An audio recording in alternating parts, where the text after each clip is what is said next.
قبل ما ننهي القسم الثالث. مساء الخير. الو مساء الخير. اهلا مدام. عندي بنت عمرها 18 سنه. نعم. فاتفقت هي واللي حبته واخذوا بعضهم وعملوا زواج متعه. نعم. فبقى بعد اسبوع تركوا بعضهم. قد ايه كانت المده اللي اتفقوا عليها مدام؟ ما عرفت، بس قالت لي انه تركنا بعد اسبوع. تركوا قبل ما تنتهي المده يعني؟ ما عرفت كيف كان، انه شهر شهرين قالوا انه زوجنا، هيك خبرتني. نعم. مضى اسبوع وتركوا بعض. طلعت البنت حامل وراحت هي وياه قبل ما يعني يتركوا، عملت عمليه اجهاض واجت. وصار عندها علاقه مع شخص ثاني والثالث وبهالوضع هيدا. فهل هيدا يجوز؟ انا ربيت بنتي عمرها 18 سنه.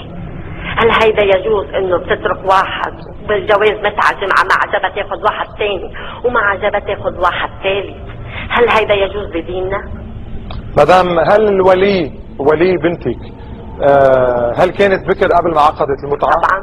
طيب هل الولي سمح بهالشيء؟ يعني ابوها او ما بعرف. كان ابوها غايب وما عرف الموضوع وانا تحملت المسؤوليه كلها. سمحتي يعني حضرتك بهالشيء؟ لا ما سمحت، انا بعدين عرفت بالموضوع. طيب مين سمح مدام؟ اذا ما حدا سمح مين؟ هي اتفقت وياه. نعم. فضيلة الشيخ شو رأيك؟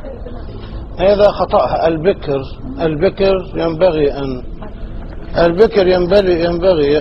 واجب عليها ان تحصل اذن ابوها قبل العقد. بس هي كفت ابدا لا بيعرفوا بكر ولم يعرفوا غير بكر، هن عقدوا انه اتفقوا زواج واخذوا. دكتورة حمود، اذا ممكن نسمع الست مدام، فيك تعيدي لأ ما سمعناكي؟ تفضلي. البنت وقت ما عقد الزواج هي وياه، لا بكر وزواج. هيدا زواج شو بيكون يعني؟ زواج دائم او مؤقت، متعه ولا مش متعه؟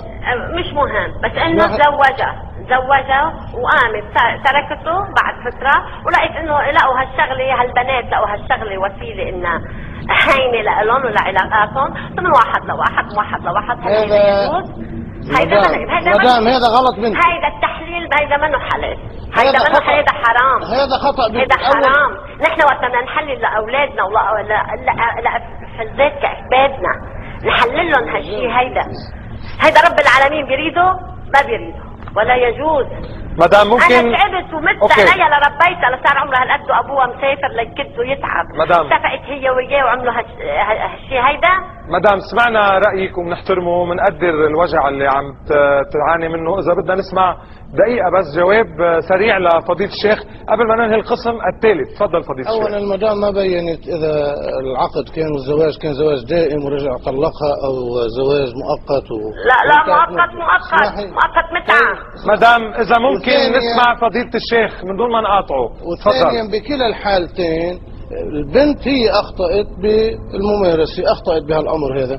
كان مفروض ما دامت ما زالت بكر ان تاخذ اذن بيها، ما بيجوز لها ان تتزوج ولا يصح منها هذا الزواج الا تاخذ اذن بيها الولي الجبري. دكتورة حمود، هذه من الناحية. نعم. هي اخطأت بالتصرف قبل معناها انه الزواج صار غلط. قبل في مناظرة صارت عن زواج المتعة، كان معنا من المكتب الشرعي لآية الله العظمى سماحة السيد محمد حسين فضل الله الشيخ حسان عبد الله رئيس مكتبه، وأقر وقال ومسجل الحلقة انه بنت البكر فيها هي حرة وتزوج نفسها. قال وعلى التلفزيون كان بدون رقيب حتى على الأوربت بتذكر، قال له ما بيسوى تعطي فتاوي على الهواء، في بحق لها تتجوز بنت البكر. وسألته أنا قلت له في حدود للعمر؟ قال لي لا، المهم تكون راشدة.